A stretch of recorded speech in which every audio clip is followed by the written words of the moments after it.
ఆదికాండం 35వ అధ్యాయం 27వ వచనం చదవండి.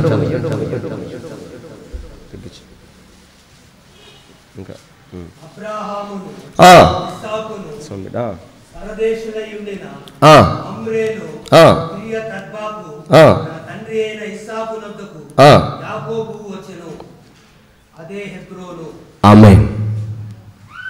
ఇప్పుడు మనం చదువుకున్న వాక్య భాగంలో అబ్రహాము, ఇస్సాకు పాతి పెట్టబడినటువంటి ఒక స్థలం ఐగుప్తులోకి యాకోబు 70 మందితో కలిసి వెళ్ళిపోయాడు. అక్కడే కుటుంబాన్ని వృద్ధి చేసుకొని చివరికి మరలా తిరిగి ఆ స్థలానికే వచ్చాడు. వాక్యంలో రాయబడిన మాట ఏంటంటే, అబ్రహాము స్థలము, ఇస్సాకు స్థలము అది మమ్రే, కిరియత్ తర్బాకు, అదే హెబ్రోను అని. అంటే యాకోబు జీవితాన్ని మనం గమనిస్తే, హేరోద్ దగ్గరికి వెళ్ళినప్పుడు, ఫరో ఎదుట నిలబడినప్పుడు ఆయన అడుగుతాడు, అయ్యా మీ వయసు ఎంత అంటాడు. అప్పుడు యాకోబు ఏమని చెప్తాడంటే, నేను నా జీవిత ప్రయాణం అని మొదలు పెడతాడు. ఆయనేమో వయసును అడిగాడు, ఈయనేమో తన యాత్ర అనుభవాన్ని చెప్తాడు. అంటే యాకోబు జీవితంలో వయసుకు మించి ప్రయాణాలు చేశాడు. అంటే ఆయన తిరగని ఊరు, సంచరించని స్థలం లేదు. ఆ యాకోబు తిరిగి ఎక్కడికి వచ్చాడు? హెబ్రోన్కి వచ్చాడు. యాకోబు అంటే మోసగాడు, యాకోబు అంటే ఐగుప్తులో నుంచి వచ్చినవాడు, యాకోబు అంటే ఇశ్రాయేలుగా మార్చబడినవాడు. ఆ ఐగుప్తులోంచి తిరిగి హెబ్రోన్కి వచ్చాడు. హెబ్రోను అంటే అర్థం ఏంటంటే సహవాసం, సమాజం, ఐక్యత. హెబ్రోను. యాకోబు ఐగుప్తులో నుంచి హెబ్రోన్కి వచ్చాడు. ఇంకా హెబ్రోన్లో ఉన్నటువంటి మంచి అనుభవం ఏంటంటే, ఆ హెబ్రోన్లోనే తండ్రి అయిన అబ్రహాము ఉన్నాడు, కుమారుడైన ఇస్సాకు ఉన్నాడు. ఈరోజు నేను చెబుతున్న ఆ హెబ్రోను ఆత్మ సంబంధమైన ఈ సహవాసం. ఆమేన్. ఈ హెర్మోను ప్రార్థనా మందిరమే ఆ సమాజం.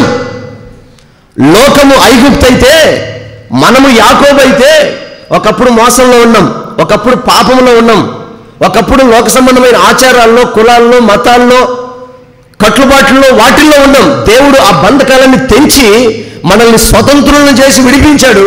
అయితే మనం తిరిగి ఎక్కడికి వచ్చాం? హెబ్రోనుకి వచ్చి పడ్డాం. దేవునికి స్తోత్రం కలుగును గాక. నేను చాలాసార్లు ఆలోచన చేశాను, చాలాసార్లు ప్రార్థన చేశాను. ప్రభువా, వైజాగ్లో పరిచయం చేశా, హైదరాబాద్లో పరిచయం చేశా, మహబూబ్ నగర్లో చేశా, బెంగళూరులో చేశా, ఎన్నో చోట్ల పరిచయం చేసిన నన్ను ఈ మారుమూల ప్రాంతానికి ఎందుకు తీసుకొచ్చావయ్యా? మీ జీవితాల్లో కూడా చాలామందికి ఒక డౌటు, దేవుని సంకల్పం, దేవుని చిత్తం మనమేంటి, ఇక్కడుండి ఆరాధన చేయటం ఏంటి, మన అనుభవాలు ఏంటి, మన ఆరాధన పద్ధతులు ఏంటి, మనం ఏర్పాటు చేసుకున్న నిబంధనలు ఏంటి అని మీరు చాలామంది ఉన్నారు. కానీ మనమంతా ఇక్కడ ఇలా కలిసి ఆరాధించడం దేవుని చిత్తం. ఆమేన్. ఈ వాక్య భాగం నేను చదువుతున్నప్పుడు పరిశుద్ధాత్మ దేవుడు నాతో సూటిగా మాట్లాడుతున్నాడు. ఈ సహవాసం, ఈ ఐక్యత, ఈ ఉపదేశం, ఈ ఆరాధన పరిశుద్ధాత్ముని వలన కలిగి ఆ ఆత్మ సంబంధమైన సహవాసంలోనికి నిన్ను నన్ను దేవుడే నెట్టుకొని తీసుకొచ్చి కూర్చోబెట్టాడు ఇక్కడ. ఆమేన్. ఇంతటి అమూల్యమైన విలువైన ఈ సహవాసాన్ని, ఈ ఆరాధనని మనం ఎందుకు నిర్లక్ష్యం చేసి వదులుకోవాలి? అపోస్తలుడైన పౌలు అంటాడు, హెబ్రీయులకు రాసిన పత్రిక 10వ అధ్యాయం 13వ వచనంలో, 25వ వచనం, కొందరు మానుకొనుచున్నట్లుగా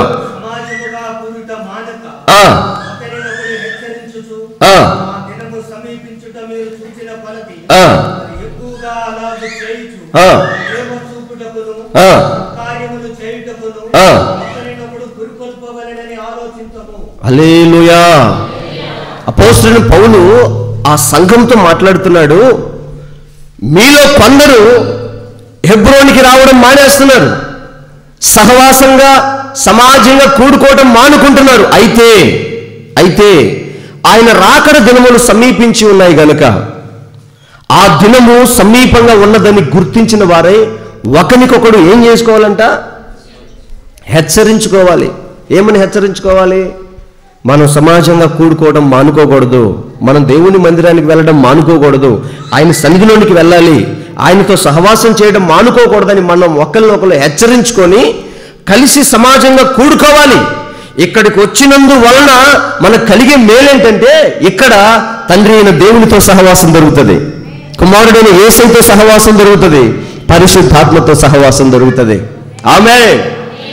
ఆ స్థలంలోనంట ఆ హెబ్రోను అహరోను వంశస్థులకు స్వాస్థ్యంగా ఇవ్వబడిందంట. అహరోను ఎవరు? యాజకుడు. యాజకత్వం జరిగిస్తున్న వారు అక్కడ ఉన్నారు, లేవీల స్థలంలో ఉన్నారు. ఇప్పుడు నువ్వు హెబ్రోనుకి రావటం వల్ల, ఈ హెర్మోను మందిరంలో అడుగుపెట్టడం వల్ల నీకు అపోస్తులతో సహవాసం జరుగుతుంది. తండ్రి అయిన అబ్రహాం అక్కడ ఉన్నాడు, విశ్వాసం దొరుకుతుంది. కుమారుడైన ఇస్సాకు అక్కడ ఉన్నాడు, సంతోషం దొరుకుతుంది, సమాధానం దొరుకుతుంది, ఆరోగ్యం దొరుకుతుంది, ఆశీర్వాదం దొరుకుతుంది. ఈ సమృద్ధి కలిగిన స్థలం ఈ హెబ్రోన్. అందుకే దావీదు అంటాడు 133వ కీర్తన 3వ అధ్యాయము 3వ వచనంలో, కీర్తనల గ్రంథం 133వ అధ్యాయం 3వ వచనంలో అంటాడు, చదవండి అన్నమాట. సియోను కొండల మీదికి దిగి వచ్చే హెర్మోను మంచు వలె అదిగదిగో ఆశీర్వాదము శాశ్వత జీవము అచ్చట ఉండవలనని. చప్పలు కొట్టండి గట్టిగా, దేవునికి మహిమ కలుగును గాక. ఆమేన్. మనకు కావలసిన ఆశీర్వాదం, మనకు కావలసిన జీవం, జీవం అంటే ఆయుష్, మనము బ్రతకడానికి కావలసిన సోర్స్ ఇక్కడ ఉండమని, ఇక్కడ ఉండాలని దేవుడు సెలవిచ్చాడు. అంటే ఈరోజు మనకు ఆయుష్ కావాలంటే, మన జీవం ఎక్కువ అవ్వాలంటే, మన బ్రతుకు దినములన్నిటి సమృద్ధి చేత నింపబడాలంటే, ఈ భౌతిక అవసరాలు కూడా తీర్చగలిగినటువంటి ఆ భాగ్యం ఆయన సన్నిధిలో ఉంది. అందుకే దేవుడు అంటాడు, అది సియోనులో నుంచి దిగి వచ్చిన హెర్మోను మంచు. అక్కడ ఉన్నాయి, అవి ఉన్నాయి కనుక నువ్వు ఇప్పుడు ఏం చేయాలి? సమాజంగా కూడుకున్నట్టుకు ఎక్కడికి రావాలి? అక్కడికి రావాలి. ఆదివారం వస్తే పిక్నిక్కి వెళ్ళకూడదు, ఆదివారం వస్తే సినిమాకి వెళ్ళకూడదు, ఆదివారం వస్తే పెళ్ళిళ్ళు పెట్టుకోకూడదు, ఆదివారం వస్తే ఫంక్షన్లు ఏర్పాటు చేసుకోకూడదు, ఆదివారం వస్తే లోక సంబంధమైన కార్యాలు పెట్టుకోకూడదు. నువ్వు సమాజంగా కూడుకున్నప్పుడే నీకు కావాల్సిన సమృద్ధిని దేవుడు అనుగ్రహిస్తాడు. పలుమార్లు మనం దేవుని వాక్యంలో ఉన్నాం. ఆశీర్వదించబడ్డానికి, గొప్ప చేయబడ్డానికి, పేరు కొరకు, ఖ్యాతి కొరకు నరుడు ప్రయాసపడటం వలన కాదు, కానీ అది దేవుని వలన కలుగుతుంది. హల్లెలూయా. ఆయన పాద సన్నిధికి చేరి మనం ఎప్పుడైతే ప్రార్థన చేసి అడుగుతామో, దేవుడు నిశ్చయంగా మనకు కావాల్సిన ప్రతి అక్కర ఆశీర్వాదం ఆయన దయచేస్తాడు. అందుకే ఆయన అంటాడు, అక్కడ ఉండమని నేను వాటికి ఆజ్ఞాపించాను. వేటికి? ఆశీర్వాదానికి, సమాధానానికి, సమృద్ధికి, శాశ్వత జీవానికి నేను ఆజ్ఞాపించాను. కనుక ఆదివారం సరిగ్గా ఇక్కడికి వస్తాయి. ఇప్పుడు మనం ఇక్కడికి వచ్చి కళ్ళు మూసుకుని చేతులు ఎత్తామనుకో, ఆయన వాక్యంలో తెరుస్తాడు. ఆ ఆశీర్వాదపు క్షేమం మనము, మన కుటుంబం అనుభవిస్తాం. అందుకని మనం ప్రభు సన్నిధికి వెతుక్కుంటూ రావాలి. ఆ రోజు యాకోబు అదే చేశాడు. అంత తిరిగి తిరిగి తిరిగి తిరిగి మరి ఆశీర్వాదం కోసం తిరిగాడో, ఆరోగ్యం కోసం తిరిగాడో, సమాధానం కొరకు, ఆహారం కొరకు అన్ని తిరిగాడు. చివరికి హెబ్రోనుకి వచ్చాడు. ఆయన ఐగుప్తుకి వెళ్ళిందే దాని కొరకు. అయితే ఈ హెబ్రోనుకి, ఈ సహవాసానికి, సమాజంలో కూడుకోవడానికి, మనకి రాకడికి సంబంధం ఉంది. ఎట్లా సంబంధం ఉందంటే, ఈ ఆశీర్వాదం ఉండేటువంటి ఈ స్థలాన్ని అబ్రహాము 400 వెండి నాణెములు ఇచ్చి కొన్నాడంట. డబ్బులు అబ్రహాము ఇచ్చి ఆ స్థలాన్ని కొన్నాడు. ఆ స్థలాన్ని కొని చుట్టూ కంచె వేసుకొని అక్కడ వారందరూ సమాజంగా కూడుకొని ఆరాధన చేస్తున్నారు. అబ్రహాం చనిపోయాడు, ఇస్సాకు చనిపోయాడు, శారమ్మ చనిపోయింది. చనిపోయిన వారందరినీ ఆ స్థలంలో ఉంచాడు. అక్కడ ఉన్నారు, వాళ్ళందరూ ఉన్నారు. అయితే యాకోబు ఆహారం కొరకు వెతుక్కుంటూ ఐగుప్తు దేశానికి వెళ్ళిపోయాడు. అక్కడి నుంచి మరలా ఈ తండ్రి స్వాస్థ్యాన్ని వెతుక్కుంటూ సహవాసంలోకి వచ్చాడు. ఈ సహవాసంలోకి వచ్చినప్పుడు ఈ సహవాసంలో అనేకమైన శత్రువులు ఆ స్థలాన్ని కబ్జా చేశారంట. రాక్షసుల వంటి రెహాబోతు సంతతి వారు ఆ స్థలాన్ని ఆక్రమించేశారు. ఇప్పుడు ఇశ్రాయేలీలు యాకోబుతో కూడా ఐగుప్తును విడిచి హెబ్రోనుకు వచ్చినప్పుడు ఆ స్థలం అంతా ఆక్రమించబడింది. ఆదికాండం 23వ అధ్యాయం 16వ వచనం.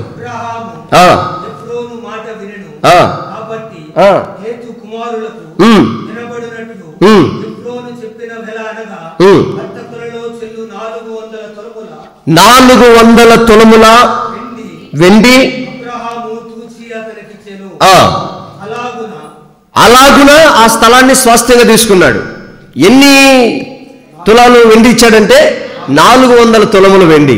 400 తులముల వెండి ఎందుకు ఇచ్చాడంటే అతనిలో నుంచి ఆ స్వాస్థ్యాన్ని విడిపించుకోవడానికి 400 తులములు. ఎందుకు 400 తులములు అంటే ఒకప్పుడు ఈ అబ్రహాము సంతానం ఐగుప్తులో బానిసత్వంగా ఉంది. ఎన్ని సంవత్సరాలు బానిసత్వం బ్రతికారు వాళ్ళు? 400 సంవత్సరాలు బ్రతికారు. అంటే ఈ 400 సంవత్సరాల బానిస బ్రతుకుని విడిపించడానికి అబ్రహాము ముందుగానే 400 తులముల వెండిని ఇచ్చి ఆ పొలాన్ని కొన్నాడు. ఆ పొలము పరలోక రాజ్యానికి సాదృశ్యం. ఆ పొలము దేవునితో సహవాసానికి సాదృశ్యం. ఆ పొలము యేసయ్యతో అంటుకట్టబడే అనుభవానికి సాదృశ్యం. ఈరోజు యేసయ్య కూడా మనల్ని ఆ బానిసత్వం నుంచి విడిపించడానికి, మన పాపం నుంచి బయటికి తీసుకురావడానికి, జన్మ కర్మ పాపాల్లో నుంచి మనల్ని విమోచించడానికి ఆయన వెండికి అమ్ముడుపోయి వెండి చేత మనల్ని విమోచించడానికి సాక్షాత్తు పరిశుద్ధాత్మ దేవుని వలన యేసయ్య ఆ వెండిలో నుంచి మనల్ని విమోచించాడు. ఇప్పుడు విమోచించబడిన మనం ఆ వెండి చేత కొనబడిన పొలంలోనికి రావాలి. దేవునికి స్తోత్రం కలుగును గాక. గట్టిగా చేతులు చెప్పండి, హల్లెలూయా. ఇప్పుడు మనం వెండి చేత విమోచింపబడినాం కదా, ఇప్పుడు మనం ఆ పొలంలోనికి రావాలి. లేకపోతే అబ్రహాము ఇచ్చిన వెల వ్యర్థమైపోయింది. వెండి బంగారం ఏదైతే విలువ పెట్టి అబ్రహాము కొన్నాడో అది వ్యర్థమైపోతుంది. అబ్రహామైన 4 తులముల వెండినే వ్యర్థం చేశాడు. ఒకవేళ ఈరోజు ఈ ఆత్మ సంబంధమైన ఈ సహవాసాన్ని గనక నువ్వు పోగొట్టుకుంటే దాని నష్టం ఖరీదెంతో తెలుసా? యేసయ్య ప్రాణం విలువ. మన కొరకు ఆయన సిలువలో ప్రాణ త్యాగం చేసింది మనల్ని విమోచించడానికి కాదా, సహవాసంలో చేర్చడానికి కాదా, లోకంలో నుంచి ప్రత్యేకించడానికి కాదా? ఏదో ఒకరోజు ఈ స్థలములో ఇక్కడ నువ్వు తండ్రితో సహవాసంగా ఉండి, యేసయ్యతో సహవాసంగా ఉండి, అహరోను సంతతితో నువ్వు సహవాసంలో ఉండి ఆయన నిత్య రాజ్యంలో అడుగుపెట్టి ఆయనతో కూడా యుగ యుగాలు బ్రతకాలని కాదా? అంటే అంత విలువైనటువంటి ఈ స్థలాన్ని మనం నిర్లక్ష్యం చేసి పోగొట్టుకుంటామా? యాకోబు కూడా అబ్రహాము కొన్న స్థలాన్ని నిర్లక్ష్యం చేశాడు. ఏముందిలే అని చెప్పి ఆ కనానులో ఉన్నటువంటి ఆ హెబ్రోను స్థలాన్ని వదిలేసి ఐగుప్తుకి వెళ్ళిపోయాడు. ఐగుప్తులో ఏదో సుఖంగా ఉందామనుకున్నాడు, క్షేమంగా ఉందామనుకున్నాడు. కానీ అక్కడ క్షేమము లేకపోగా మరలా బలహీనుడై కన్నీటి మధ్యలోకి వెళ్ళి అప్పుడు జ్ఞాపకం చేసుకున్నాడు, నేను దేవునితో కదా సహవాసం చేయాల్సిందే, లోకంతో కాదు కదా అని. అప్పుడు మరలా వెతుక్కుంటూ దేవుని సన్నిధి వెతుక్కుంటూ ఆయన సన్నిధికి చేరి వచ్చినప్పుడు అక్కడ ఆయనకు కొంతమంది శత్రువులు ఎదురయ్యారు. ఈరోజు ఆధ్యాత్మిక జీవితంలో మనం ఎప్పుడైనా దేవునితో ఉన్న సహవాసాన్ని కోల్పోయినప్పుడు, మన స్థలాన్ని మనం విడిచినప్పుడు, సమాజంలో కూడటం మానుకున్నప్పుడు మానసికమైనటువంటి వేదన ఒకటి వస్తుంది. మొదట నువ్వు లోకంలో బాగున్నావులే, చర్చికి వెళ్ళకపోతే ఏమైందిలే, నాకు జీతం వస్తుంది కదా, పని జరుగుతుంది కదా, డబ్బులు సంపాదించుకుంటున్నా కదా, సంతోషంగా ఉన్నాను కదా నువ్వు అనుకుంటావు. కానీ నీ ఆధ్యాత్మికమైనటువంటి స్థలాన్ని అపవాది ఆక్రమిస్తాడు. అది నువ్వు డబ్బుతో కొనేది కాదు, ఎంత వెలచిన సంపాదించుకోలేవు, ఆ విలువ నీకు అర్థం కాదు. కొలస్సీలకు రాసిన పత్రిక 1వ అధ్యాయం 13వ వచనం చదవండి. ఆయన మనలను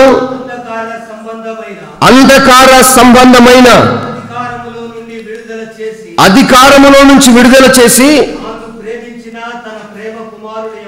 ఆహా ఆమేన్, హల్లెలూయా, హల్లెలూయా. ఈ మాటను మీరు జాగ్రత్తగా గమనించండి. అంధకార సంబంధమైనటువంటి క్రియల్లో నుంచి విడిపించాడు. అని ఇంత ముందు మనం చేసేదే భక్తి అనుకున్నాం, మనం చేసేదే నిజం అనుకున్నాం. అది చీకటికి సంబంధించింది. యేసయ్యలోకి రాకముందు, సహవాసంలో అడుగు పెట్టకముందు నువ్వు చేస్తున్నదంతా నువ్వు నిజమనుకున్నావు, కానీ అది అబద్ధం, అది అంధకారం. ఆ అంధకార సంబంధమైన క్రియల్లో నుంచి దేవుడు నిన్ను విమోచించి యేసయ్య దగ్గరికి చేర్చాడు. ఇక్కడ నుంచి నువ్వు ఎక్కడికి వెళ్ళాలి? మరల చదవండి అన్నమాట. ఆయన మనలను ప్రేమించి అంధకార సంబంధమైన అధికారములో నుంచి విడుదల చేసి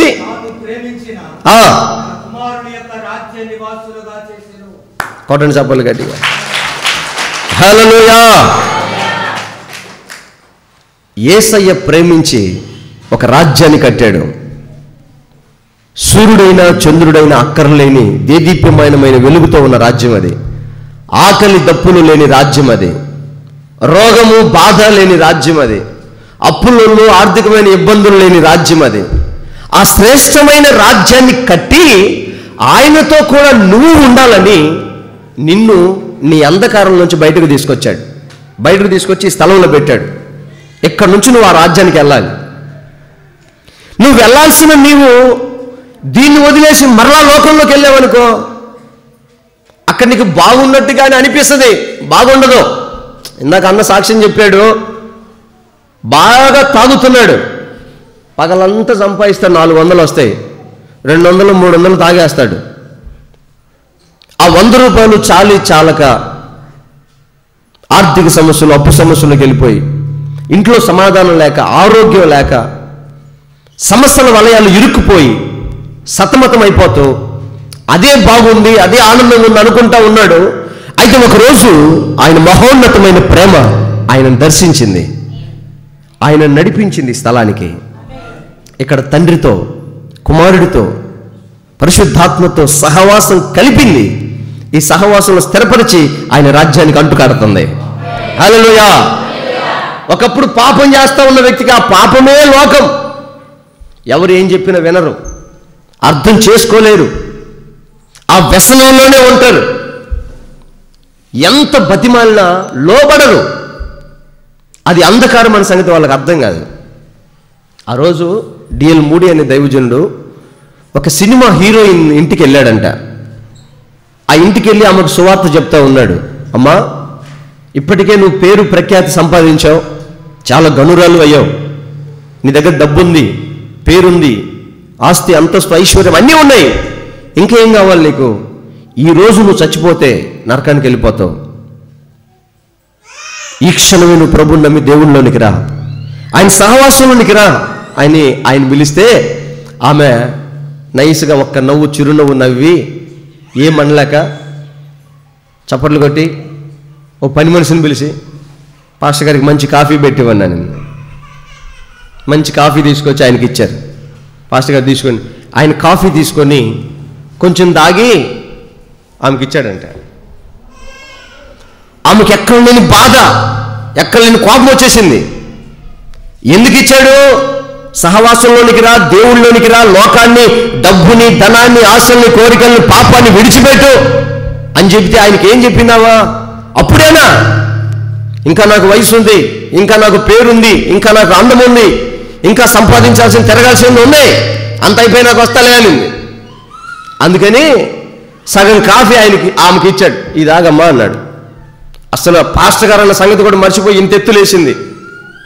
నాన్ సెన్స్, నువ్వు తాగిన ఇంగిలి కాఫీ నేను తాగాలా? ఏదో పాస్టర్ గారు కదా, కాను కోసం ఇంటికి వచ్చామని కూర్చోబెట్టి కాఫీ అయితే అన్నట్టుగా మాట్లాడింది.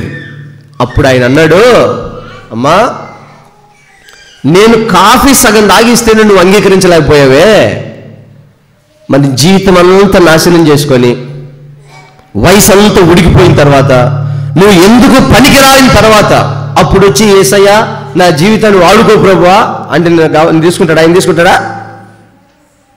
అప్పుడు మళ్ళీ పాటలు కూడా వాడిపోకముందే వాడుకో ప్రభువా, రాలిపోకముందే వాడుకో ప్రభువా, వయసు ఉన్నప్పుడు, ఆశలు ఉన్నప్పుడు, బలం ఉన్నప్పుడు, నడిచే నడుకున్నప్పుడు, కంటి చూపున్నప్పుడు, ఆరోగ్యం ఉన్నప్పుడు, నీకు అన్ని బాగున్నప్పుడు యేసయ్య నిన్ను పిలిచిన ఆ పిలుపును స్థిరపరిచి అక్కడ నిన్ను గొప్ప చేయాలని, ఆశీర్వదించాలని నిన్ను పిలిస్తే పిలుపును నిర్లక్ష్యం చేసి నిరాకరించిన ప్రతి వారి జీవితంలో జరిగేది అదే.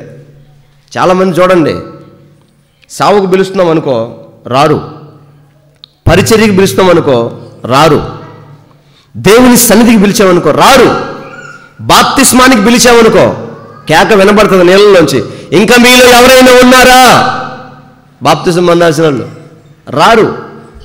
బైక్ వెళ్ళిన తర్వాత ఏమ్మా ఇంకా ఏం బాప్తిజం ఎందుకు తీసుకోలేదు, అప్పుడేనా పాస్టర్ గారు, ఎప్పుడు వచ్చే జనవరికి, అప్పుడు దాకా బతికుంటామని పేపర్ రాసిస్తారా, వచ్చే కిస్మిస్కి, దానికి దీనికి మధ్యలో ఏమైనా సంబంధం అంటే ఈ గ్యాప్లో పాపం బాగా చేసి అప్పుడు తుడుచుకుందామనా?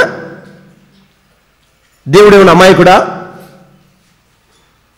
అంటే నీ పాపాన్ని బట్టి నీ మీదకి ఇంకా ఆయన ఉగ్రత రాలేదు అంటే దేవుడు నిన్ను మరచిపోయాడని కాదు, ఆయన నిన్ను ఇంకా ప్రేమిస్తున్నాడని సంగతి గుర్తుపట్టు. ఆమేన్. అందుకే దేవుడు అంటాడు, ఇంతటి భయంకరమైన అంధకారంలో నుంచి నిన్ను బయటకు తీసుకొచ్చి నీకు ఒక సహవాసం ఇచ్చి జీవం కలిగిన ఒక స్థలములో నిన్ను నాటా, అక్కడ నువ్వు నా కొరకు ఫలించు, నాతో అంటూ కట్టబడు, జీవం గల రాజ్యంలోనికి నేను నిన్ను తీసుకెళ్తా. అక్కడ నీకు ఈ బాధలు ఉండవు. నాకు తెలుసు మీ వ్యక్తిగత జీవితాలు నేను ఒకవేళ ఒక్కొక్కరిని పలకరిస్తే మీరు ఎన్ని సమస్యలు చెప్తారో, కానీ రాత్రికాల సమయంలో మందిరంలో మీ కొరకు నేను ప్రార్థన చేస్తూ ఉన్నప్పుడు ఒక్కొక్కరి జీవితంలో వారి సమస్యలను ప్రభు నాకు తేటగా బయలుపరుస్తున్నాడు. నాకు తెలుసు మీ సమస్యలు, నేనంట ఈ సమస్యల నుంచి విడిపించుటకు నా దేవుడు శక్తి గలవాడు. ఆమేన్. నీతిమంతులకి కలుగు ఆపదలు అనేకములు అయినను ఆయన నిన్ను తప్పిస్తాడు. నువ్వు అక్కడ ఇరుక్కుపోవు, అక్కడ వదిలేయడు నిన్ను, నీ కన్నీళ్ళ నాట్యంగా మారుస్తాడు, నీ అవమానానికి ప్రతిగా రెట్టింపు ఘనతనిస్తాడు. ఆయన నమ్మి ఆయనతో అంటుకట్టుబడు. అయితే యాకోబు కూడా దాంట్లో నుంచి మంచి భక్తి చేశాడు, మంచిగా ఉన్నాడు, కానీ ఆ హెబ్రోన్ని విడిచిపెట్టి, సహవాసాన్ని విడిచిపెట్టి, దేవుని సన్నిధిని విడిచిపెట్టి ఐగుప్తులోకి వెళ్ళాడు, లోకంలోకి వెళ్ళాడు. మరలా లోకంలో నుంచి మరలా తెలుసుకొని, అయ్యో నేను ఎంత పొరపాటు చేశాను, నా తండ్రి స్వాస్థ్యం అది, నేను మరలా అక్కడికి వెళ్ళాలని చెప్పి మరలా వచ్చేసరికి ఆ స్థలం అంతటిని శత్రువులు కంచె వేసి వాళ్ళు దాన్ని ఏలుబడి చేస్తారు. బేస్ తగ్గించు. ప్రారంభంలో నువ్వు దేవుళ్ళలోనికి వచ్చినప్పుడు ఎంత ఆసక్తిగా ఉన్నావో, నీ ఆసక్తి దేవుళ్ళలోంచి విడిచి పక్కకు పోయినప్పుడు మరలా నువ్వు అంత ఆసక్తిగా బ్రతకలేవు. ఎంత ప్రార్థన చేస్తావో, ఎంత చక్కగా పాటలు పాడతావో, ఎంత నమ్మకంగా ఉంటావో దేవుళ్ళలో, ఎంత విధేయతను చూపిస్తావో ప్రారంభంలో, నువ్వు దాంట్లో ఉన్నప్పుడే, ఆ స్థితిలో ఉన్నప్పుడే ఇంకా లోతుకెళ్ళు, ఆయనతో సహవాసం కలిగి ఉండు, లెక్కకు మించిన ఆశీర్వాదానికి వారసుడు అవుతావు. నువ్వు నిర్లక్ష్యం చేసి పక్కకి వెళ్ళావా, నీ స్వాస్థ్యాన్ని వేరొకడు వస్తాడు. యేసయ్య అంటాడు, ఇది ఎప్పటికీ ఫలించట్లేదు, ఈ మొక్కను తీసేయి, వేరొక మొక్కను నాటుదాం ఇక్కడ. ఒకవేళ మేబీ మీరు ఆలోచన చేయండి, యేసయ్య ఆ మొక్కను తీసేశాడు, వేరొక మొక్కను ఆ స్థలంలో నాటాడు. ఆ మొక్కను తీసేశాడు, అది ఏమైందో బైబిల్లో రాయిలా. నేనంట ఈ మొక్కకు మారు మనసు వచ్చింది పీకేశాక. అప్పుడు వచ్చింది మరలా, అయ్యా నేను ఈ సంవత్సరం ఫలిస్తానయ్యా, ఈసారి ఫలిస్తానయ్యా, ఈసారి నీ కొరకు ఏదైనా చేస్తానయ్యా. కానీ అప్పటికి అక్కడ ఏముంది, వేరొకటి ఉంది. నీకు అవకాశం లేదు. నువ్వు ఉండగానే, నీకు నీరు వస్తున్నప్పుడే, నీకు ఉపదేశం వస్తున్నప్పుడే, దేవుని వాక్కునితో మాట్లాడుతున్నప్పుడే, నీకు సమయం ఇచ్చినప్పుడే, నీ ఆయుష్ నీలో ఉన్నప్పుడే, నీ బలం ఉడికిపోయినప్పుడే దేవుని సందులో నువ్వు నమ్మకంగా అప్పగించుకో, ఖచ్చితంగా దేవుని స్వాస్థ్యాన్ని అనుభవిస్తావు.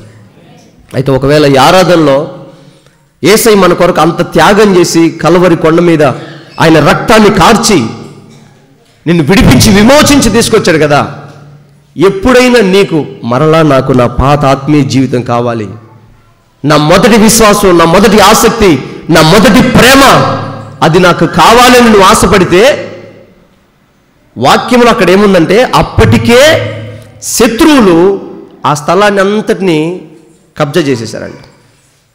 అయితే ఆ స్థలాన్ని కూడా యెహోషువ యుద్ధం చేసి పోరాడి గెలిచి సంపాదించుకొని నలుగురికి ఆ స్థలాన్ని అంతా పంచేశాడు. నలుగురు మనుషులకి. వారిలో మొదటి మనిషి కాలేబు, రెండవ మనిషి యెహోషువ, మూడవ వ్యక్తి యూదా, నాలుగవ వ్యక్తి ఇశ్రాయేలు.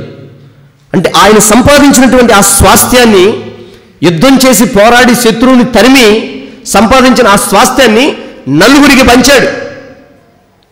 ఇశ్రాయేలీలు అరణ్యంలో నుంచి, ఐగుప్తులో నుంచి విడిచిపెట్టబడి వచ్చిన వాళ్ళు ఇంచుమించు 20 లక్షల మంది.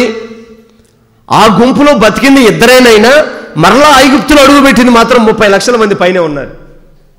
ఆ 30 లక్షల మందిలో నలుగురు వ్యక్తులకు మాత్రము స్వాస్థ్యంగా పంచాడు. ఈ నలుగురిలో ఉన్న ప్రత్యేకత ఏంటి? ఈ 4 మాటలు చెప్పి నేను ముగిస్తాను, జాగ్రత్తగా వినండి. ఒకటి కాలేబు. ఈ కాలేబు ఎవరు? సంఖ్యాకాండంలో కాలేబు గురించి ఒక మాట రాసింది. సంఖ్యాకాండం 14వ అధ్యాయం 24వ వచనం.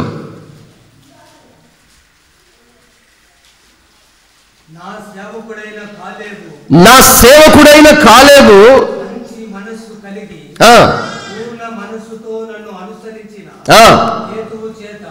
ఆ హేతువు చేత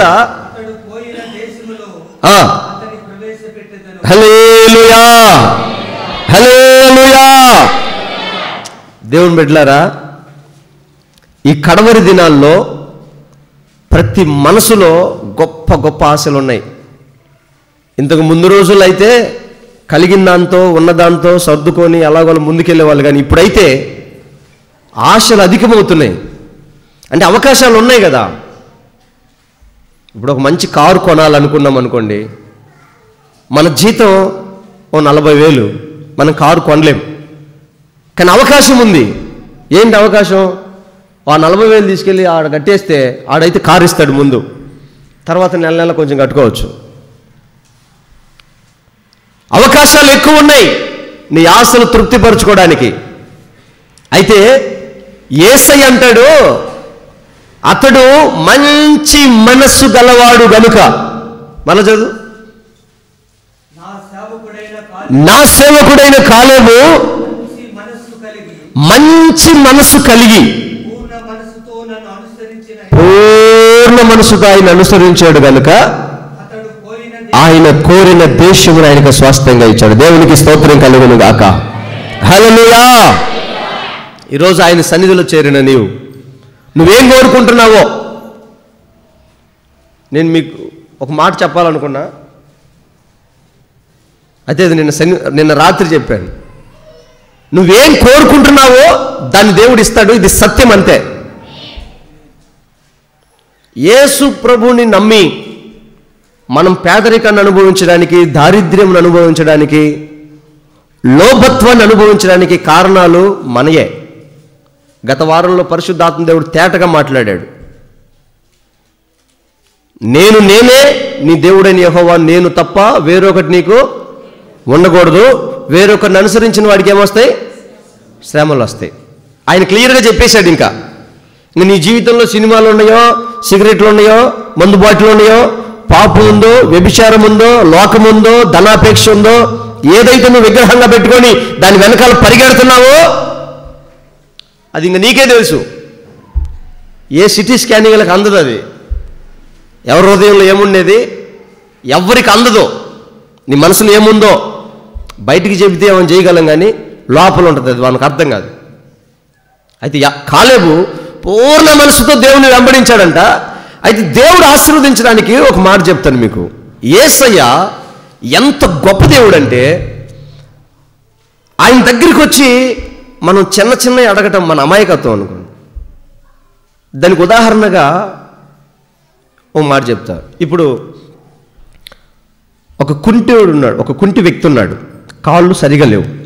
ఆ కుంటి వ్యక్తి నీ కళ్ళకు కనపడినప్పుడు నీకు అవకాశం ఉంది, నీకు కనపడుతుంది. పరిశుద్ధాత్మ దేవుడు చెప్తున్నాడు, నువ్వు గనక ప్రార్థన చేస్తే, లేకపోతే నువ్వు ఈ కాలుకి ఆ రసం గడితే, ఆకు గడితే, ఈ ట్రీట్మెంట్ చేస్తే, లేకపోతే ఈ నూనె రాస్తే అతని కాలు వచ్చేస్తుంది, అతని కాలు బాగైపోద్ది అని.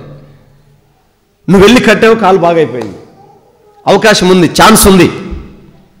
మన జీవితంలో చాలామందిని చూస్తాం. ఈవెన్ మన పాస్టర్ గారు వాళ్ళ అబ్బాయి చక్రవర్తి ఉన్నాడు కదా, ఆ అబ్బాయికి మెల్లకన్ను ఉండేది. ఒకటి ఇటు చూస్తే ఒకటి ఇటు చూస్తుంది. అందరూ అన్నారు మెల్లకన్ను దేవుడే పుట్టించాడు, ఇక దాన్ని ఎవరు మార్చలేరని. కానీ ఒక ఆయన వచ్చి అన్నాడు మెల్లకన్ను కూడా ట్రీట్మెంట్ చేసి బాగు చేస్తారని.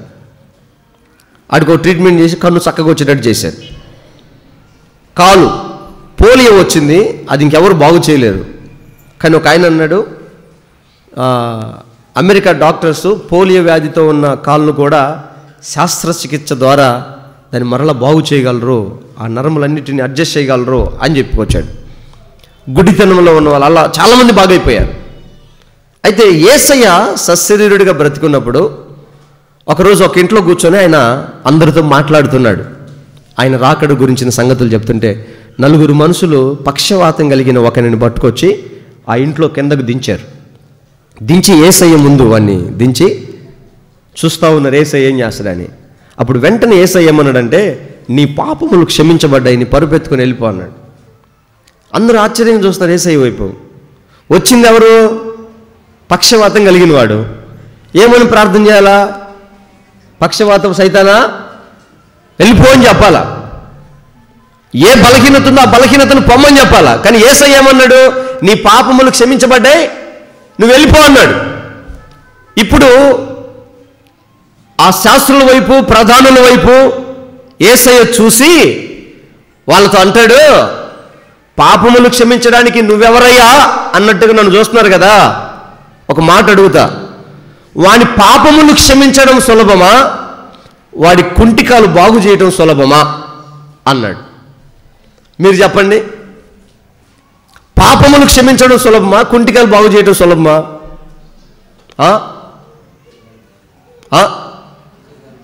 Yes, it's right. నువ్వు పోయి నీ పాపం క్షమించబడ్డాయి. మనమే ఒక పాపాల పీప. ఆయన అన్నట్టు మన దగ్గరే ఒక పాపాల పుట్ట. మన జన్మ పాపం, మన కర్మ పాపం, మన క్రియలు పాపం, మన చూపులు, ఆలోచనలు, నడకలు అన్ని పాపం. నిలువెత్తు పాపాన్ని మనలో పెట్టుకొని మనం పోయి నీ పాపాలు క్షమించబడి నీది నువ్వు గడుక్కోరా ముందంటాడు. నీ జ్ఞానాన్ని ఉపయోగించి ఆయుర్వేదమో నాటు వైద్యమో ఏదో ఒకటి చేసి కాలు అయితే బాగు చేయొచ్చు, అవునా కదా? కాలు అయితే నువ్వు కట్టచ్చు. లేదు నీ దగ్గర డబ్బులు ఉన్నాయనుకో, అమెరికాకు, ఆస్ట్రేలియాకు, ఆఫ్ఘనిస్తాన్కో తిప్పి తిప్పి తిప్పి తిప్పి వాడి కాలు ఎట్ట కూడా చక్కగా చేసి తీసుకురావచ్చు. కానీ పాపములు క్షమించుటకు అధికారం కలిగిన వాడు యేసయ్య ఒక్కడే. ఆమేన్. నేను మీకు చాలాసార్లు చెప్పాను శ్రీకృష్ణదేవరాయల సంగతి. ఎంతమందికి గుర్తుంది? ఎవరు గుర్తులేదా? మళ్ళీ ఒకసారి చెప్తానండి. ఆ రోజు శ్రీకృష్ణదేవరాయలు తన పాప విమోచన కొరకు, పాపానికి ప్రాయశ్చిత్తం చేసుకోవడానికి తీర్థయాత్రలకు బయలుదేరాడు. తన దగ్గర ఉన్నటువంటి ఆస్థాన కవి ఒక ఆయన తెనాలి రామకృష్ణుడు. ఆ శ్రీకృష్ణదేవరాయలు వెళ్తున్నప్పుడు ఆయనతో చెప్పాడు, అయ్యా నువ్వు వెళ్తున్న ప్రతి నదిలో పుణ్య నది స్నానాలకు వెళ్తున్నావు కదా, పుష్కర స్నానాలకు వెళ్తున్నావు కదా, ప్రతి నదిలో నా గుమ్మడికాయ కూడా ముంచుకొని రాయ్యా అన్నాడు. ఇప్పుడు ఈయన ఆ గుమ్మడికాయ తీసుకొని ఆయన రథంలో పెట్టుకొని తీర్థయాత్రకు బయలుదేరాడు. కాశ్మీర్ నుంచి కన్యాకుమారి వరకు తిరిగి తిరిగి తిరిగి తిరిగి చివరికి ఆయన రాజ్యాన్ని సమీపించాడు. ఆ రోజు రాత్రి ఆయన అన్నాడు, ఆ మంత్రి అన్నాడు, సార్ ఈరోజు నైట్ మీరు మా ఇంటికి భోజనానికి రండి సార్ అన్నాడు. ఓకే మంచిది, భోజనానికి. ఎంత ప్రేమ అబ్బా ఆయనకి నా మీద, భోజనానికి పిలుస్తున్నాడని చెప్పి భోజనానికి వెళ్ళాడు. ఇంటికి భోజనానికి వెళ్తే ఈ తెనాలి రామకృష్ణుడు ఏం చేశాడు? గుమ్మడికాయ పప్పు, గుమ్మడికాయ ఫ్రై, గుమ్మడికాయ కర్రీ, గుమ్మడికాయ ఏపుడు, గుమ్మడికాయ పచ్చడి, ఇక మొత్తం గుమ్మడికాయతో చేశాడు. ఎన్ని వెరైటీస్ ఉన్నాయి, అన్ని గుమ్మడికాయే. ఆయన రాజుగారు వచ్చి కూర్చున్నాడు, భోజనం పెట్టాడు, ప్లేట్లో వేసి అన్నం అంతా కలుపుకొని నోట్లో పెట్టుకుంటే భయంకరమైన విషయం, చేదు. ఆయన కడుపు మండిపోయింది. తిరిగి తిరిగి అలసిపోయి టైంకి తిండి తిప్పలేక నేను వస్తే చేదు కూర పెడతావా, గుమ్మడికాయలో చేదు ఉందన్న సంగతి నీకు తెలీదా అని గట్టిగా గద్దించాడు. అప్పుడు ఆయన ఏమన్నాడు తెలుసా? సార్ గుమ్మడికాయలో ఉన్న చేదును నేను గుర్తించలేనని మీరు అనొద్దు. మీలో ఉన్న పాపాన్ని పోగొట్టుకోవడానికి, మీ దోషము శాపము కొట్టివేసుకోవడానికి ఎన్ని నదుల్లోకి వెళ్ళి స్నానం చేసి వచ్చారు. పాపం పోయిందని మీరు అనుకుంటున్నారు కదా, ఇంత ఘోర పాపమే పోతే గుమ్మడికాయలో ఉన్న షేడు పోతే ఆ నదుల్లోనేగా ఈ గుమ్మడికాయ కూడా మునిగింది, పోయింటది అనుకున్నా సార్ అన్నాడు. అప్పుడు ఆయన జ్ఞానోదయమైంది. నదుల్లో మునిగితే పాపాలు పోవు, పాపమును క్షమించగలిగిన దేవుడు ఒక్కడే, ఆయన నజరేయుడైన యేసు. దాన ధర్మాలు చేస్తే పాపాలు పోవు. కత్తితో పొడిచి కాశీలో మునిగొస్తే పోలీసులు వదిలేస్తారా? ఈ పుష్కరాలు పోయించి నీ పాపం పోయింది లేక బాణీలు అంటారా? నీ పాపం నేను వెంటాడి పట్టుకుంటుంది కదా. పాప క్షమాపణ కలిగేది జీవము గల పరిశుద్ధ యేసు రక్తం ఒకటే. అది శక్తి కలిగింది, అది పాపం నుంచి విడిపిస్తుంది మనల్ని. అందుకే యేసయ్య అంటాడు, నేను చేసే కార్యాలు చిన్న చిన్నవి ఉండవు, అది ఈ ప్రపంచంలో నువ్వు ఎక్కడికి వెళ్ళినా నీకు సాధ్యం కాదు, అలాంటి వాటిని నేను సాధ్యం చేస్తా. ఆమె మరి నీ జీవితంలో నీకేం కావాలి యేసయ్యని అడుగు. చిన్న చిన్నవి అడగమాకండి, గుండె ధైర్యం తీసే పాదాలు పట్టుకొని అడగండి, సింహాసనాలు ఇస్తాడు ఆయన. ఆమేన్, హల్లెలూయా. అసలు రాజీ పడమాకండి. విశ్వాసానికి ఖర్చు ఎంతండి అమ్మా? విశ్వాసం ఖర్చు ఎంత? ఇప్పుడు నీకు విశ్వాసం బాగుంటే నీకు అనేకమైన నువ్వు విశ్వాసం బట్టి పొందుకుంటావు. ఆ విశ్వాసానికి ఖర్చు ఎంత? ఏమీ లేదు, జీరో ఇన్వెస్ట్మెంట్. నువ్వు ఖర్చు పెట్టాల్సిందేం లేదు. నీ హృదయంలో నమ్మిక, నువ్వు నమ్మితే దేవుని మహిమను చూస్తావు అంతే. ఆమేన్. మనల్ని రాజులైన యాజకులుగా దేవుడు పిలుచుకున్నాడు, చిన్న చితకగా ఉండడానికి కాదు. నువ్వు చేయాల్సింది ఒకటే, పూర్ణ హృదయంతో విరిగి నలిగిన మనసుతో దేవుణ్ణి స్తుతించగలిగితే చాలు, ఆయన నీ అక్కర నీ అవసరత తీరుస్తాడు. అందుకే పూర్ణ మనసుతో కాలేబు దేవుని స్తుతించాడు కనుక ఆయన కోరిక ఒకటి ఉంది లోపల. ఏమనుకుంటున్నాడంటే, ఆ హెబ్రోన్ నాకు కావాలయ్యా, ఆ సావాసం నాకు కావాలయ్యా, ఆ ఉపదేశం నాకు కావాలయ్యా, ఆ ఆత్మీయత నాకు కావాలయ్యా, ఆ ప్రార్థన, ఆ పరిచర్య, ఆ పాట, ఆ మాట, ఆ సహవాసం నాకు కావాలయ్యా అని మనసులో కోరుకున్నాడంట. ఆయన పూర్ణ మనసును దేవుని వైపు తిప్పి కోరుకున్నాడంట. ఆయన కోరింది కోరినట్టు దేవుడు ఇచ్చేశాడు. ఈరోజు మనోళ్ళు కూడా కోరుకుంటారు, లోపల ఒకటి బయట ఒకటి. లోపలేమో మంచి గట్టాలు ఇల్లు ఉంటుంది, బయటకేమో 4 రేకులు వేసుకుంటారులే పాస్టర్ గారు. లోపలేమో పెద్దది కావాలని పెద్ద బండి కావాలంటుంది, బయటకేమో ఏదో చిన్నది పెట్రోల్ పోసుకొని తిరిగితే చాలే పాస్టర్ గారు. నీ మనసులో ఏముందో అది అన్ని రకాలుగా, అన్ని స్థలాల్లో, అన్ని సందర్భాల్లో దేవుడు చూస్తాడు. జాగ్రత్త. మీరు సేవకులతో మాట్లాడుతున్నప్పుడైనా, సహోదరులతో మాట్లాడుతున్నప్పుడైనా, నీ బంధువులతో మాట్లాడుతున్నప్పుడైనా, ఒక లోక సంబంధమైన వ్యక్తితో మాట్లాడుతున్నప్పుడైనా మనస్ఫూర్తిగా మాట్లాడు, మనస్ఫూర్తిగా మాట్లాడు.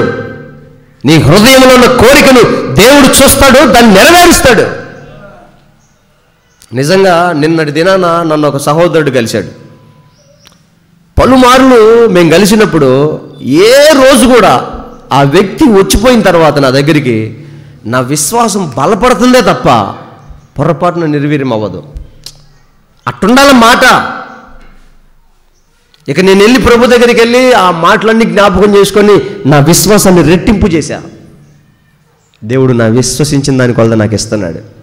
ఆమేన్, హల్లెలూయా. నేను అడిగిన దానికంటే ఎక్కువ చేస్తున్నాడు దేవుడు. చేస్తాడు, ఇంకా చేస్తాడు. కాకపోతే ఈ చిన్న చిన్న లోపాలు కూడా, ఎందుకంటే మీ ఆశీర్వాదం కొరకే ఆలస్యం అవుతుందని నాకు అర్థమవుతుంది. హల్లెలూయా.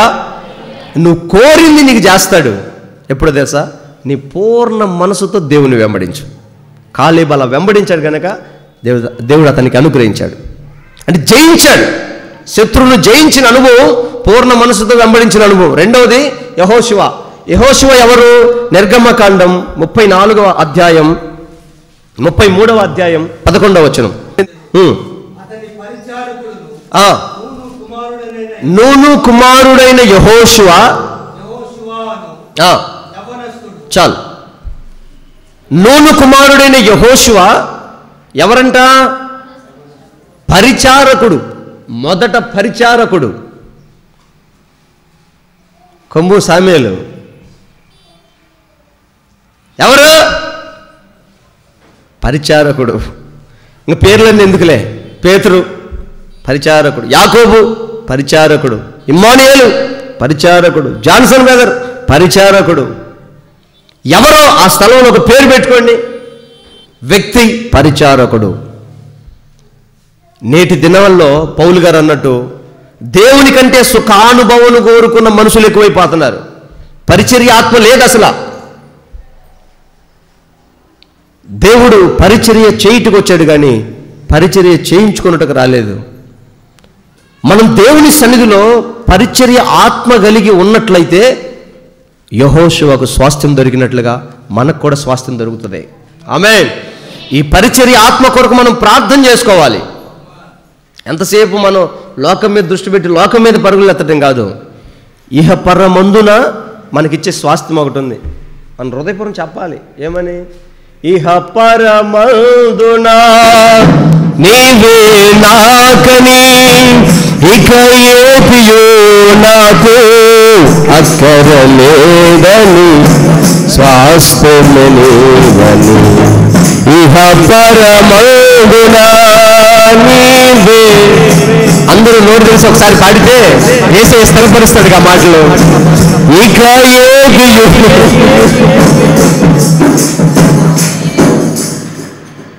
ఎలాగా ఇక ఏది నాకు అంతలో మాట అనొచ్చా?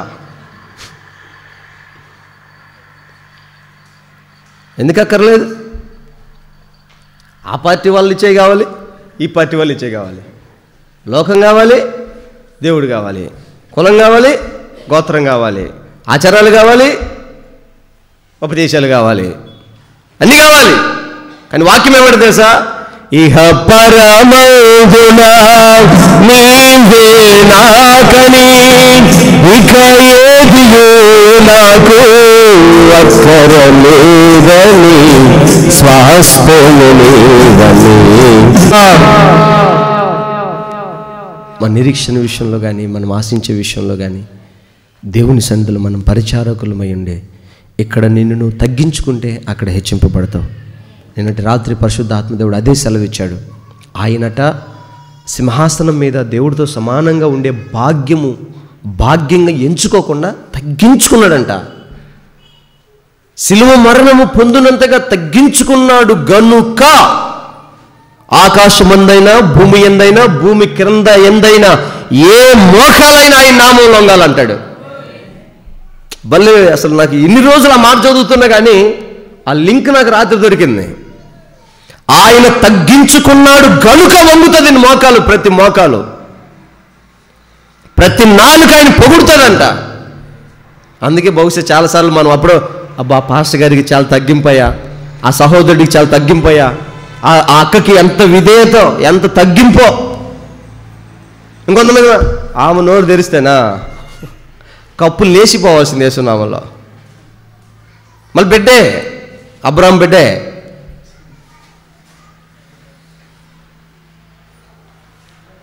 యెహోషువ పరిచర్యాత్మ కలిగిన వాడు. ఆ పరిచర్యాత్మను మనం పొందాలి. దేవుని సన్నిధిలో, దేవుని సంఘంలో నశించిపోతున్న ఆత్మల పట్ల ఈ పరిచర్య ఆత్మను మనం కలిగి దేవుని సన్నిధిలో నమ్మకంగా పరిచర్య చేయగలిగితే స్వాస్థ్యం దొరుకుతుంది. సప్పట్లు కొట్టిపోతే ఏం దొరుకుతుంది? అదేనమ్మా. ముందొచ్చి పట్టలేస్తే స్వాస్థ్యం ఉంటుంది, ముందొచ్చి మందిరం గడుక్కుంటే స్వాస్థ్యం ఉంటుంది. సప్పట్లు కొట్టిపోతే ఏముంటుంది? చినిగిపోయిన శనక్కాయ తొక్కలు, కురుకురే ప్యాకెట్లు. స్వాస్థ్యం కావాలా? పరిచర్యాత్మ కావాల్సిందే, నో డౌట్. ఆ పాత నిబంధన మనకు ఒక ఛాయ. ఆ మర్మాన్ని మనం విప్పుకోగలిగితే మన భవిష్యత్తు ఇక్కడ బయటపడుతుంది అంతే. ఒకవేళ పొరపాటున దేవుని రాజ్యానికి మనకైనా పోతే నిశ్చయంగా వెళుదుము గాక. అందరం పోతాంలే. ఇంచుమించు మన వాళ్ళు అందరూ పెద్ద పెద్ద క్రూరమైన మనుషులు ఎవరు లేరు. ఏదైనా ఉంటే చిన్న చిన్న లోపాలే. పరిశుద్ధాత్మదేవుడు వాటన్నిటిని సరిచేసి మనల్ని ఆయన ఎదురు నిలబెట్టును గాక. పొరపాటును పోతే స్వాస్థ్యం ఏముండదు. వాళ్ళకిళ్ళకి ఇచ్చిన స్వాస్థ్యంలో మనం అడుగు, పాస్టర్ గారు ఎట్టొకటి మీ సంగమే కదండి, ఒక మూల వింటానండి. కరిగితే వెలుగుతుంది, విత్తితే పండుతుంది. కొండలో కొడుకు కొండలోనే ఉండాలి. కొడుకు ఎట్ట ఉండాలమ్మా? ఎట్ట వస్తాడు? కొండలో లోపలికి వెళ్తే వస్తాడు. చేతిలో విత్తనాలు పడాలి, భూమిలో పడాలి, మొలకలు వస్తాయి. నీ కష్టం, నీ జ్ఞానం, నీ ప్రయాస, నీ సమయం దేవుని సన్నిధిలో ఉండాలి. పరిచర్య భారం అది. 3 నెలల నుంచి చూస్తున్నా మందిరం బయట పిచ్చి మొక్కలన్నీ. ఇంతమంది వచ్చిపోతున్నారు కానీ కనీసం ఒక్కరికి కూడా ఆత్మ రాలేదు. అబ్బా అనిపించింది. సరే చూద్దాం, ఇంకా 4 రోజులు చూద్దాం అంటే నేను ఒక పని కోసం ఎదురు చూస్తున్నాలే, అది అయిపోతే పీకేద్దాం నేనే సిద్ధపడి ఉన్నా. అప్పుడప్పుడు మందిరంలోకి వచ్చినప్పుడు ఎక్కడైనా చెత్త అట్లా కనిపిస్తే నాతో కూడా మాట్లాడే వ్యక్తులు నేను గమనిస్తా. వాళ్ళకి ఏమైనా ఆ స్పిరిట్ వస్తుందేమో, ఒరే దేవుని మందిరంలో చెత్త ఉందే తీసేద్దామని ఆలోచన వస్తుందేమో అని. ఏముండదు, ఏదో పిక్నిక్ వచ్చినట్టు వచ్చేసేది, పోయేది. పరిచర్య భారం. నా దేవుని మందిరంలో చీపురు పట్టుకొని ఊడ్చుకోవటం నాకు అంతకంటే భాగ్యమే లేదండి. ఆమేన్. నిజంగా హృదయపూర్వకంగా చెప్తున్నా, అతి పరిశుద్ధ స్థలంలో నిలబడి నా తీర్మానం ఏంటో తెలుసా? సేవకు వచ్చేటప్పుడు నా తీర్మానం, బాత్రూములు కడిగి మందిరం ఊడ్చి మొక్కలకు నీళ్లు పోసుకుంటా, పాస్టర్ గారి కారు తోలుతా. ఇంకంతే నాకు వచ్చింది, నేను చేయగలిగింది. నాకు అంతకంటే ఇంకేమొద్దు అనుకున్నా. కానీ అల్పులకు కృపనిచ్చే దేవుడు కదా, ఆ తీర్మానాన్ని బట్టి నేను చేసిన పరిచర్యను బట్టి ఈ స్థలం దాకా తీసుకొచ్చి ఇక్కడ నిలబెట్టగలిగాడు. నేను ఆ మధ్య వాట్సాప్లో ఒక వీడియో చూసా, ఎందుకు మరలా చెప్పాలనిపిస్తుంది. ఒక సహోదరి మందిరం ఊడుస్తూ ఉంది, పాపం చీరంత పైకి పెట్టుకొని కడుగుతూ ఉంది. ఈలోపు ఒక బ్రదరు మంచిగా సూట్ వేసుకొని టై కట్టుకొని టక్కు చేసుకొని మందిరంలోకి వచ్చాడు. చూశాడు, బా ఎంత బాగా పరిచర్య చేస్తున్నావమ్మా, కార్డు ఒకటి ఇచ్చి మా ఆఫీస్కి నీకు మంచి ఉద్యోగం ఇస్తానన్నాడు. బయటకు వచ్చాడు, కారు ఎక్కుతున్నాడు. ఆయన కారు అంతా సొట్టలు పోయి అంత డొక్కు కారు, పాతదే, పిచ్చి కారు. ఈమె వచ్చింది బయటికి, ఆమె కారు బెంజి. అంటే ఆమె కారుతో ఈయన కారులో ఒక 10-15 కొనొచ్చు. ఈమెకు విజిటింగ్ కార్డు వచ్చింది. ఆ ఆఫీస్కి బ్రాంచెస్ ఉంటాయే, ఆ బ్రాంచ్లో ఈడు మెంబరు. ఆడనుకున్నాడు, అబ్బో మనంతా ఇంకెవరు లేరు, ఈ పరిచర్య చేస్తున్నట్టు పాపం ఈమెకి ఎవలేదేమో అనుకున్నాడు. దేవుని మందిరంలో వంగినవాడు ఘనుడు అంతే, వాడిని ఎదుటి అధికారుల మోకాళ్ళు వంగుతాయి. ఆమేన్. ఇది సత్యం. ఈ సంవత్సరం మన వాగ్దానం ఏంటి చెప్పండి? నిలబడ్డు మోకాళ్ళేసి వంగాల్సిందే. ఎందుకని? యెహోషువ పరిచర్య ఆత్మ కలిగిన వాడు. మీ వ్యక్తిగత జీవితంలో కూడా భోజనాలు చేయాలా? ఈ వారం భోజనాలు చేసుకుందామని చెప్పానా? కనీసం ఒకరంటే ఒకరు రెస్పాండ్ అవ్వబోయా. ఊరికి వచ్చిపోవటం వల్ల ఉపయోగం ఏముండదు. దేవుని సన్నిధిలో ఆయన సహవాసంలో నువ్వు వచ్చావు కదా, పరిచర్య ఆత్మ కలిగి ఉండాలి. దానికి మీరు ప్రార్థనపూర్వకంగా ఉండండి. కొన్ని విషయాలు నేను లోతుగా చెప్పలేను. ప్రార్థనపూర్వకంగా ఉండండి, ఆసక్తి కలిగి ఉండండి. మీ కోరికను బట్టి ఆయన స్వస్థ మీకు పంచుతాడు. మీకు ఇందాక చెప్పా, భౌతికంగా అంటే పరలోకం గురించి కాదు, ఈ లోకంలో కూడా ఈ పరిచర్య ఆత్మను బట్టి నేను ఆశీర్వదిస్తాడు దేవుడు. నీ హృదయంలో, నీ కుటుంబంలో ఆ సమాధానం, సంతోషం కలుగుతుంది నిశ్చయంగా. ఆమేన్. 3వది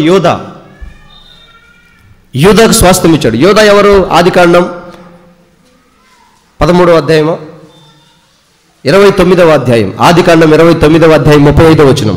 నేను ముగిస్తున్నాను ఈ ఒక్క మాట చెప్పి.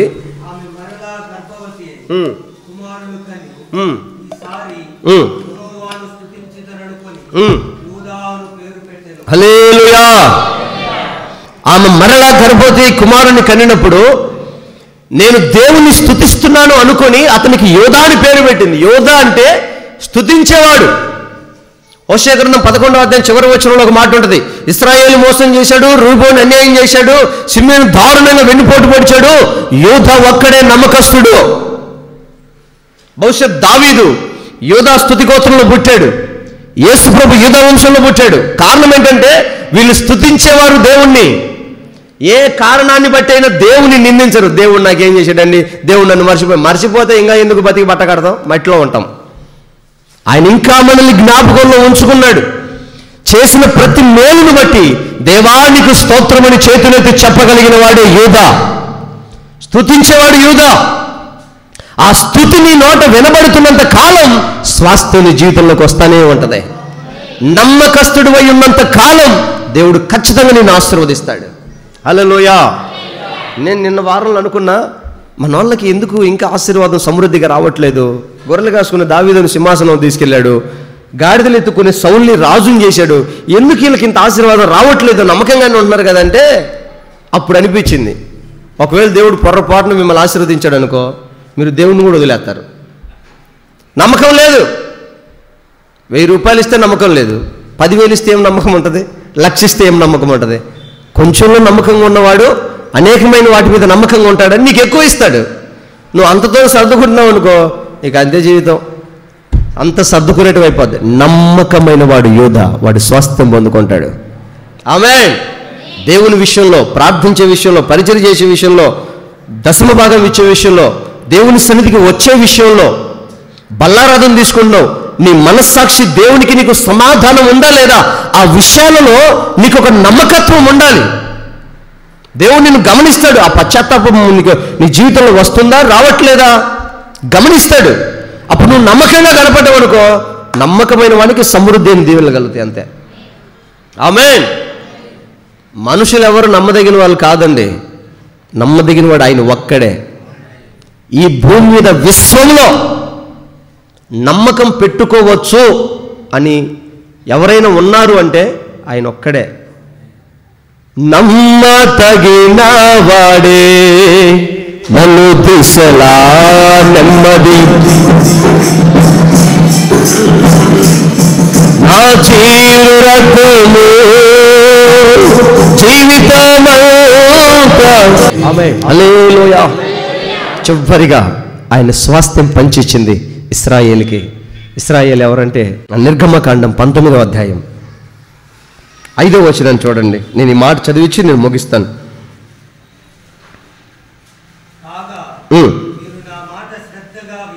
నా మాట విన్నవారు ఇశ్రాయేలీలు నా నిబంధనలన్నింటినీ మీరు అనుసరించారు, నడిచారు.